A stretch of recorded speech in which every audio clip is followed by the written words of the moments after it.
ఆంధ్ర పెత్తందారి వర్గాలు, పెట్టుబడిదారి వర్గాలు, పాలక వర్గాలు కలిసి వారిని చాలా నీచాతి నీచంగా సోషల్ మీడియాలో అదేవిధంగా బయట అనేక రకాలుగా వారిని కించపరిచేటువంటి ప్రయత్నం చేస్తూ ఉన్నారు. దానిని తెలంగాణ పౌర సమాజం తరపున మేము తీవ్రంగా ఖండిస్తా ఉన్నాం. ప్రొఫెసర్ నాగేశ్వర్ గారు మాట్లాడినటువంటి మాటలు ఏంటి అనేటువంటి ఒకసారి మనం మాట్లాడుకుంటే రెండు మాటలు.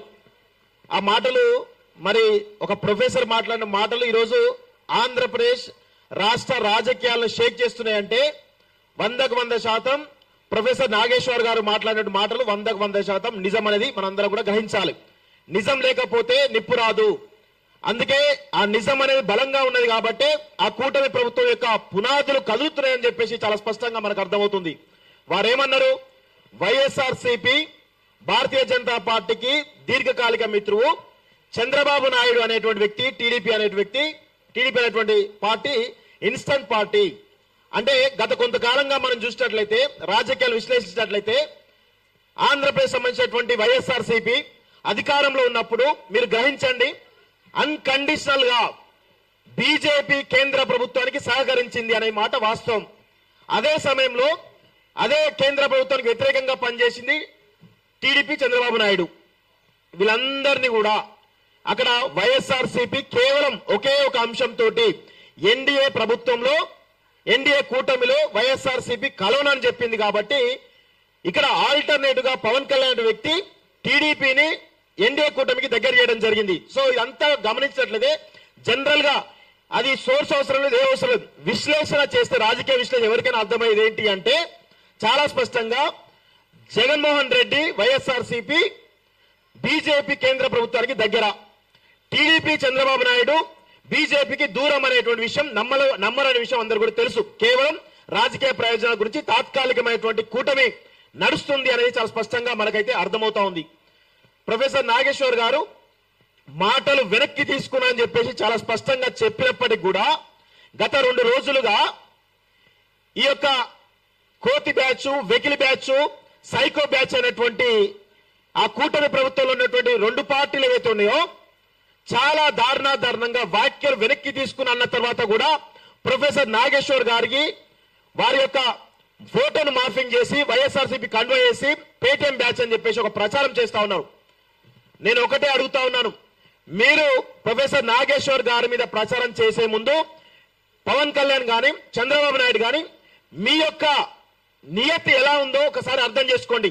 మీ చరిత్ర తీసుకుంటే చంద్రబాబు నాయుడు వారి మామ ఎవరైతే ఎన్టీఆర్ నుంచి మొదలుపెట్టుకుంటే, వారి కుటుంబ సభ్యులు మొదలుపెట్టుకుంటే ప్రతి ఒక్కరిని కూడా ఏ విధంగా అణచివేసి దారుణంగా నీచాతి నీచంగా అవమానించి పంపించడం ఈ 2 తెలుగు రాష్ట్రాలు, దేశం మొత్తం కూడా చూసింది. పవన్ కళ్యాణ్ అనే వ్యక్తి గతంలో చేకువారు అదే ఆదర్శంగా తీసుకున్నాడు. గద్దర్ నా గద్దర్ ఐడియాలజీ నా ఐడియాలజీ అన్నాడు. కానీ ఇప్పుడేమో సనాతన ధర్మం అంటూ మాట్లాడుతూ ఉంటే ఈరోజు ఆ రాష్ట్ర ప్రజలు ఆయన వెనుక నడుస్తా ఉన్నారు. అంటే మీరు ఇష్టారీతిన మీ యొక్క రంగులు మార్చొచ్చు, కానీ నీతిగా నిజాయితీగా ఒక విశ్లేషణ చేసేటువంటి ప్రొఫెసర్ నాగేశ్వర్ గారి పైన ఇలాంటి అనుచిత వ్యాఖ్యలు చేస్తున్నారంటే మీ యొక్క దుర్నీతి ఏంది, దుర్బుద్ధి ఏంది అనేది చాలా స్పష్టంగా మాకు అర్థమవుతుంది. మీరు ఒకటే అడుగుతా ఉన్నారు. నిన్న పవన్ కళ్యాణ్ గారు ఏమన్నారు? పవన్ కళ్యాణ్ అదేవిధంగా మిగతా అంశాల గురించి, ఒక రీసెంట్ డెవలప్మెంట్స్ గురించి చెప్తా క్లియర్ గా. పవన్ కళ్యాణ్ గారు నిన్న ఏమన్నారంటే ఒక మీటింగ్ లో మాట్లాడుతూ నాగేశ్వర్ గారిని అరెస్ట్ చేయడానికి పోలీసు వెళ్తుంటే నిన్ను వారించిన అని చెప్పిండు. ఇదే మాట అక్కడ ఆంధ్రప్రదేశ్ సంబంధించినటువంటి హోంమంత్రి వంగలపూడి అనిత వారి ట్విట్టర్ అకౌంట్ లో ఇది ఫేక్ న్యూస్ అని చెప్తున్నారు. మరి ఫేక్ ఆంధ్రప్రదేశ్ పోలీసులు నిన్నంతా కూడా హైదరాబాద్ కు వచ్చి ప్రొఫెసర్ నాగేశ్వర్ గారిని అరెస్ట్ చేద్దామనేటువంటి ఒక వార్త తెలంగాణ వ్యాప్తంగా పెద్ద ఎత్తున దావాలలో వ్యాపించింది. ఈ క్రమంలో తెలంగాణ సమాజం అంతా కూడా ఏకోన్ముఖులై ఒకే తాటిపై నడిచి ప్రొఫెసర్ నాగేశ్వర్ గారిని అరెస్ట్ చేస్తే మాత్రం ఊరుకునేది లేదని చెప్పేసి చాలా స్పష్టంగా చెప్పారు. అయితే ఆ వార్తలు అవాస్తవం అని చెప్పేసి ఆంధ్రప్రదేశ్ రాష్ట్ర హోంశాఖ మంత్రి వంగలపూడి అనిత గారు ట్వీట్ చేయడం జరిగింది. మరి అదే పవన్ కళ్యాణ్ నేను అరెస్ట్ చేయడానికి వెళ్తున్నా అని చెప్తే నేను వద్దని వారించా అని చెప్పేసి పవన్ కళ్యాణ్ చెప్పిండు. అంటే అదే రాష్ట్రానికి సంబంధించినటువంటి డిప్యూటీ సీఎం పవన్ కళ్యాణ్, హోంశాఖ మంత్రి అనిత మధ్య ఏ విధమైనటువంటి విభేదాలను ఒకసారి గమనించండి. ఎంత దుర్మార్గం ఇది. కావాలంటే ఒక వీడియో కూడా చాలా స్పష్టంగా ఉన్నది, వినిపిస్తా. అదే విధంగా ఇప్పుడు ఏం మాట్లాడుతున్నారు, సోర్స్ గురించి మాట్లాడుతున్నారు. సోర్స్ కావాలట వీళ్ళకి. ఒక రాజకీయ విశ్లేషకుడు తన యొక్క జ్ఞానంతో రాజకీయాలు విశ్లేషిస్తా ఉంటే ఆయన చెప్పిండు హై లెవెల్ సోర్స్ అని చెప్పిండు. ఇప్పుడు ఆ సోర్స్ గురించి చెప్పండి అని చెప్పేసి ఆయన పైన ఒత్తిడి వేస్తా ఉన్నారు.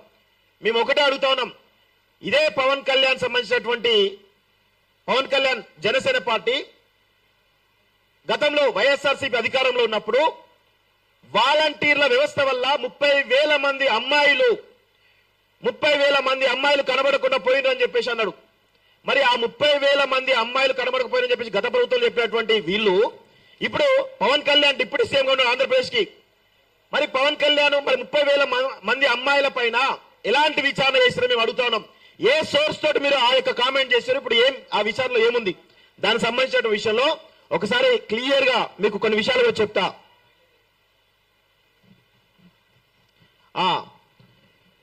చూడండి ఒకసారి, రాష్ట్రంలో హ్యూమన్ ట్రాఫికింగ్ జరుగుతోంది. 30,000 మంది యువతులు కనిపించకుండా పోయారని పవన్ కళ్యాణ్, చంద్రబాబు దుష్ప్రచారాలు చేశారు గతంలో.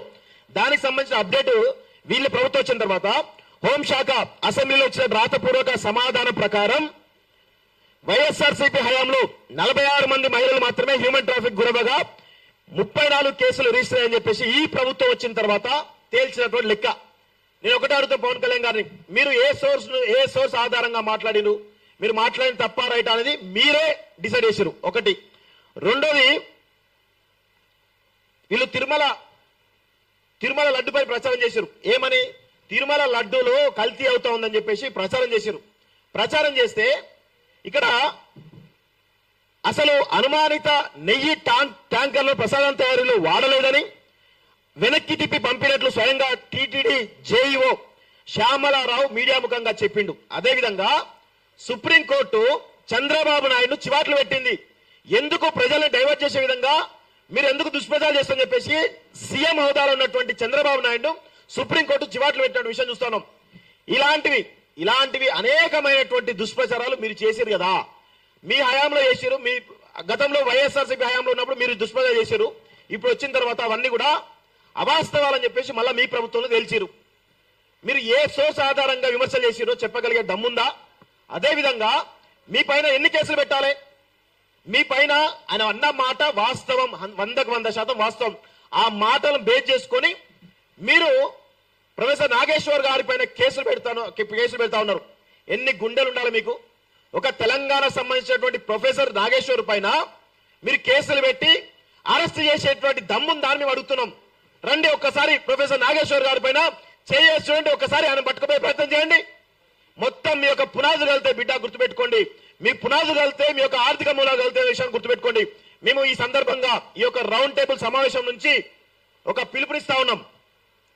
ఈ చంద్రబాబు నాయుడు కూటమి ప్రభుత్వం ఏదైతే దుర్మార్గాలు చేస్తా ఉందో, మేము ఆంధ్రప్రదేశ్ సమస్య గురించి మాట్లాడలేదు, మా తెలంగాణ సంబంధించినటువంటి అనేక విషయాలపైన వెంకటరామరెడ్డి నుంచి మొదలు పెట్టుకుంటే ప్రొఫెసర్ నాగేశ్వర్ వారు కావచ్చు, లేకపోతే ఈ హైదరాబాద్ సంబంధించిన రాజధాని విషయంలో కావచ్చు, అనేక దుష్ప్రచారాలు చేస్తున్నటువంటి ఎవరైతే ఉన్నారో మేము ఒకటే ఇక్కడ కాల్ చేస్తా ఉన్నాం. బాయ్కాట్ హెరిటేజ్ ప్రొడక్ట్స్ అనేటువంటి ఒక నినాదాన్ని, ఒక కాల్ని మేము తీసుకునే ప్రయత్నం ఖచ్చితంగా చేస్తామని కూడా చెప్తా ఉన్నాం.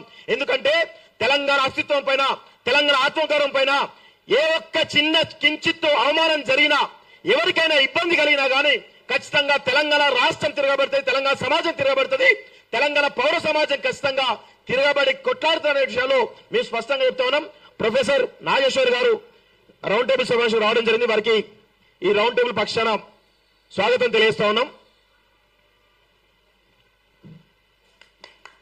సార్కి అందరూ దయచేసి మనందరం కూడా ధైర్యం ఇవ్వాల్సినటువంటి సమయం ఆసన్నమైంది. ఈ సందర్భంగా మరొకసారి చెప్తా ఉన్నాం, మీరు ఇలాంటివి చిల్లర మల్లర పనులు ప్రచారాలు మానకపోతే ఖచ్చితంగా హైదరాబాద్ లో, ఈ తెలంగాణ రాష్ట్రంలో మీ యొక్క ఆర్థిక మూలాలున్నాయి. మేము ఇక్కడి నుంచి కాల్ చేస్తున్నాం. బాయ్కాట్ హెరిటేజ్ ప్రొడక్ట్స్ అని చెప్పేసి ఖచ్చితంగా మేము కాలిస్తా ఉన్నాం. ఇక్కడితోటి మీరు ఆపకపోతే రేపటి రోజున ఈ హెరిటేజ్ ఏదైతే ఉందో, ఇప్పుడు బాయ్కాట్ ఉన్నాం, భవిష్యత్తులో పరిణామాలు తీవ్రంగా ఉంటాయని చెప్పేసి కూడా హెచ్చరికలు జారీ చేస్తా ఉన్నాం. ఇది ఇక్కడితో ఆగదు. ఎందుకంటే తెలంగాణ అస్తిత్వం పైన, తెలంగాణ ఆత్మగౌరవం పైన మీరు ఇంకా కూడా మీ పెత్తనం చెలాయిస్తాం, మీ యొక్క దౌర్జన్యం చెలాయిస్తామంటే తెలంగాణ సమాజం ఊరుకోదు. ఖచ్చితంగా తెలంగాణ ఉద్యమం ఏ విధంగానైతే ఉవ్వెత్తలేసిందో అదే ఉద్యమం మళ్ళీ మొదలు పెడితే మీరు ఇక్కడ ఉండరు అనేటువంటి విషయాన్ని మరొకసారి స్పష్టంగా తెలియజేస్తూ నాకు అవకాశం ఇచ్చినటువంటి